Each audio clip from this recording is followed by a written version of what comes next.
सबसे पहला सवाल, उन्होंने 6 ऐसे पॉइंट किए, मैं 6 विषय पर जो है आपके सामने और पूरे देश को यह बताना चाहता हूं। सबसे पहले उन्होंने कहा कि this phone is not made in India, this phone is assembled in India, और ऐसे करके जो है उन्होंने फोन दिखाया सर, ये फोन ऐसे दिखाया सर। अब आप समझिए सर, अपने दिल से जानिए पराये दिल का हाल। कांग्रेस ने इस देश को किस तरह से विदेशियों के हाथ गिरवी रख दिया, यह मैं कहानी बताना चाहता हूं। यह मैं पेपर लेकर आया हूं सभापति महोदय। ये ITA 1, जब चिदंबरम इस देश के वित्त मंत्री थे, चिदंबरम जी इस देश के कॉमर्स मिनिस्टर थे, 96-97 में इंटरनेशनल टेलीकॉम एग्रीमेंट ITA 1, ये पूरे देश को जानने का सवाल है। ITA 1 में उस वक्त केवल 14 कंट्री सिग्नेटरी थे, पूरी दुनिया में 195 कंट्री है। चाइना उस सिग्नेटरी नहीं था, उसका पार्ट नहीं था। लेकिन इस देश को बेचने के लिए जो सॉफ्टवेयर, हार्डवेयर, इलेक्ट्रॉनिक्स, टॉयज, ये सब जो पूरी दुनिया में बनाते थे मैन्युफैक्चरर, यूरोपियन यूनियन के दबाव में इस सरकार ने और उस तत्कालीन वित्त मंत्री ने पैसे लेकर उस एग्रीमेंट को साइन कर लिया।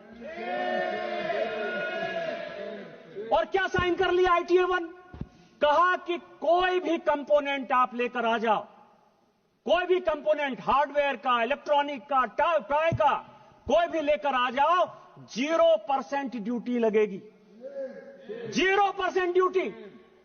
और जब आप वो एग्रीमेंट साइन कर लिए, धीरे धीरे करके सभी चीजों पर 0% ड्यूटी हो गई। टॉय पर हम नंबर 1 हुआ करते थे, खिलौने सभी चाइनीज आ गए। जो ये मोबाइल है, ये मोबाइल चाइनीज आ गया, इसके जो इक्विपमेंट है वो चाइनीज आ गए। आपने जब देश को बेच दिया, संजोग से ये पीयूष गोयल जी आ गए, कॉमर्स मिनिस्टर हैं, तो रोपा पेड़ बबूल का आम कहां से हो? आपने देश को बेच दिया, गिरवी रख दिया।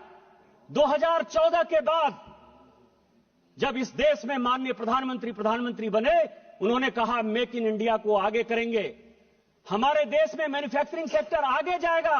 सारी टेलीकॉम कंपनियों को उन्होंने कहा आज तो असेंबलिंग हो रही है, और पीयूष गोयल जी मुझसे ज्यादा बोलेंगे कि 2015 में जब ITA 2 आया कि इसको साइन करना है, तो माननीय पीयूष गोयल जी ने जाकर, इस सरकार ने जाकर माननीय प्रधानमंत्री जी के आदेश पर ITA 2 का सदस्य आज तक हम नहीं बने। और यही कारण है कि हम आज इस मोबाइल के नंबर 1 मैन्युफैक्चरर हैं।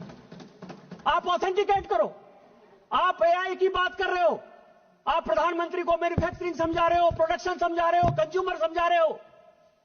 आपने जो देश को गिरवी रखा, आपने जो देश को बेचा, यदि आपके पास प्रमाण है कि माननीय प्रधानमंत्री जी ने यहां के मैन्युफैक्चरिंग सेक्टर को नहीं बढ़ाया, चाइना को उन्होंने बैन नहीं किया, आज चाइना को कंपटीशन यदि हम नहीं दे रहे हैं, तो आप ऑथेंटिकेट करो, नहीं तो आप देश से माफी मांगो कि आपने माननीय प्रधानमंत्री जी के इमेज को खराब किया।